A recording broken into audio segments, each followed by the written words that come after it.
The PWHL trade deadline done, and we're going to break down those two deals as we head into the home stretch of this inaugural season.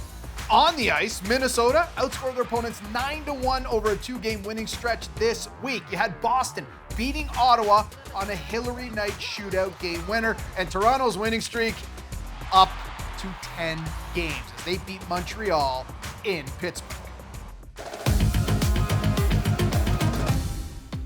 What's up, everybody? Rob Pizzo, Saroya Tinker with you. And Saroya, the first ever PWHL trade deadline is in the books. We weren't expecting a crazy day, and we didn't get one, but there were two trades, and something in common with both trades involved Ottawa. So that's where we're going to start right there. They're battling for a playoff spot. They needed certain things, goal scoring being one of them, and they went out and got it. So let's start with Ottawa. What do you think of their two additions? Well, I did not expect to see any trades, but I think Carla McLeod and Mike Hirschfeld know exactly what they're doing here. They know that they need scoring threats, and I mean, Venesova has been a top six forward for Montreal, and Carla McLeod has also coached her with Team Czechia, and Cheyenne Darkangelo is a certified pro.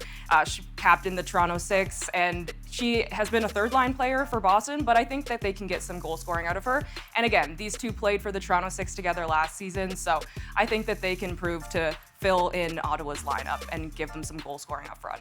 Mike Hirschfeld, the GM for Ottawa, did a press conference right before we came on the air, and he was talking about there's no precedent for this sort of trade deadline. Mm-hmm. He didn't know what to expect. They weren't able to trade, draft picks until next year. And the one thing I asked him about was the gold plan, because ordinarily, you know who the buyers and the sellers are when a trade deadline rolls around. But when you've got teams that actually still have something to play for once they're eliminated from the playoffs, everyone's a buyer, aren't they? And he almost didn't know how to answer the question because it's probably going to be an obstacle. I think the ending point here is that these teams are looking to improve their team, and I think that's exactly what PWHL Ottawa is trying to do. They know that they need goal scoring, and they know that they can make trades, so they said, why not? And I think it speaks to the professionalism of the sport now as well. These players are in one city the next and in another the next day, so I think it's important to note the professionalism of it all, but excited that Mike Hirschfeld felt great to go ahead and make those trades. Do you think there's going to be a day where you and I are sitting here and it's like 7 a.m. and we're doing like a 12-hour run on a free agent day? Like, do you think there's going to be a point where there's going to see a lot more deals? I hope so. I think that's exactly what we're leading up to. That's what we want to see. It's a professional league, a professional sport, and players can bounce around, and that's exactly what we're seeing so far. But I didn't expect to see this much, but I think it'll be great. Let's talk about the professional league, and we're going to talk about Toronto again, because this winning streak just will not stop. I don't know what else I can say to introduce it, but it's now hit double digits. I guess they're the answer to a trivia question. Who's the first PWHL team to have a double-digit winning streak? It's Toronto. It's 10 games in a row. What can you say about this, Rob? I mean, I think we have to realize how hard this is to do. I mean, you got to be great on the ice. You're going to have to be great off the ice. Your communication has to be on point as a coach. And clearly things are all lining up for Toronto. And I mean, they keep winning. They could continue to win out this season, but I think they are the favorite right now. Something you said there really jumped out because Troy Ryan had a comment after their 10th win in a row. And I want to read you this quote. He said, "The whole season started off, we had our first game, and I think there were a lot of nerves, but the group is so good together off the ice." Yeah.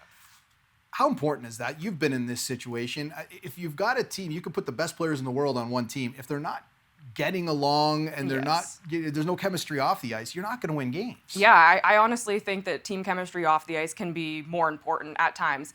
For the teams that I've played on, all the teams that click off the ice are the ones that end up, building each other up on the ice and able to communicate and say, hey, you made that play wrong. Next time, try this. And it makes you comfortable with your teammates. And clearly Toronto's doing that. And I think it's a testament to Troy Ryan's coaching style. He said that he's had to communicate very well with these players because he's had to cut some of them from Worlds. He's had to leave them off rivalry series. So he has to make sure to communicate well with them, but clearly they're communicating well as a team as well. And it's equaling to a whole bunch of W's. I can't believe we're talking about the stretch run now coming in this league. Let's talk about the league as a whole, talk about the standings as a whole. You've got Toronto and Minnesota now tied atop the standings. Toronto's got a game in hand, but biggest concern for you? Is there a team now that you're like, this is now in must-win territory?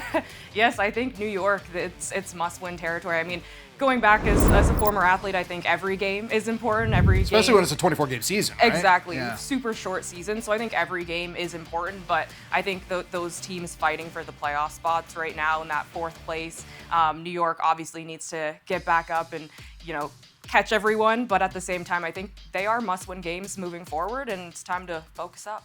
Yeah, it wasn't just the trade deadline that had no precedent. We didn't have precedent for this league either. We haven't seen 6 of the best teams together in one professional league, and now we are getting it, and it has been pretty good. Saroya, thanks so much for this. Want to let people know before we go, yes, the games are important, and we've got you covered here on CBC. Monday, March 25th, Boston at New York, 7 o'clock Eastern time. You can catch that on CBC Gem and on cbcsports.ca. One thing we've been doing from day one of this PWHL season, miking up players, and we've got some gems this week. Let's listen in on Laura Stacey. That's good content for the mic right there. Because I'm not. Hey! Nice is pretty good. Yeah, she's been on fire lately, so I think taking away her eyes, getting pucks to the net. You went for it.